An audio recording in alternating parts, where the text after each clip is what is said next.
नमस्कार मित्रांनो, स्वागत आहे तुमचं आताच्या ब्रेकिंग न्यूजमध्ये. मित्रांनो, भारत सरकार असंघटित क्षेत्रातील कामगारांसाठी सामाजिक सुरक्षेची व्याप्ती वाढवण्यासाठी योजना आखते. वाढती महागाई आणि सेवानिवृत्त लोकांचा वाढता खर्च लक्षात घेता सरकार अटल पेन्शन योजनेअंतर्गत मिळणाऱ्या किमान पेन्शनची कमाल मर्यादा वाढवून 10,000 रुपये प्रति महिना करण्याचा विचार करत आहे. असंघटित कामगार म्हणजेच जे श्रमिक अशा क्षेत्रामध्ये काम करतात जिथे नोकरीची सुरक्षा, निश्चित पगार किंवा मग सामाजिक सुरक्षा म्हणजेच PF, पेन्शन, सुट्ट्या यांचा अभाव असतो. हे देशातील एकूण वर्कफोर्सच्या सुमारे 90% आहेत. अटल पेन्शन योजना मे 2015 मध्ये सुरू करण्यात आली होती. असंघटित क्षेत्रातील मजूर, शेतकरी आणि छोट्या व्यावसायिकांना वृद्धापकाळामध्ये आर्थिक आधार देणं याचा मुख्य उद्देश होता. सध्या या योजनेअंतर्गत 60 वर्षांनंतर 1,000 ते 5,000 रुपये प्रति महिना गॅरंटीड पेन्शन दिली जाते. परंतु वाढत्या किमतींमुळे ही रक्कम अपुरी पडते. अटल पेन्शन योजनेमध्ये आतापर्यंत 9 कोटींहून अधिक सदस्य जोडले गेलेत.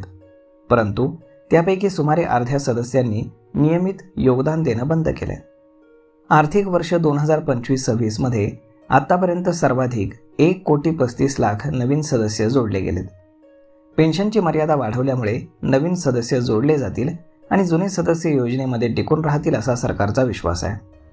अर्थ मंत्रालय आणि पेन्शन फंड नियामक म्हणजेच PFDRAने मिळून या प्रस्तावावरती काम केलंय.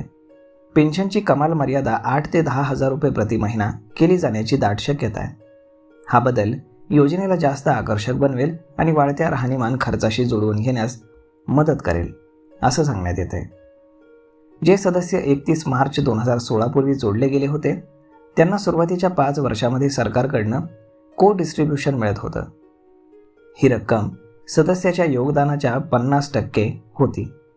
सरकार पेन्शन सखी आणि बिझनेस करन्स्पॉन्डन्सच्या माध्यमातून ही योजना गावागावामध्ये पोहोचवण्याची योजना आखते.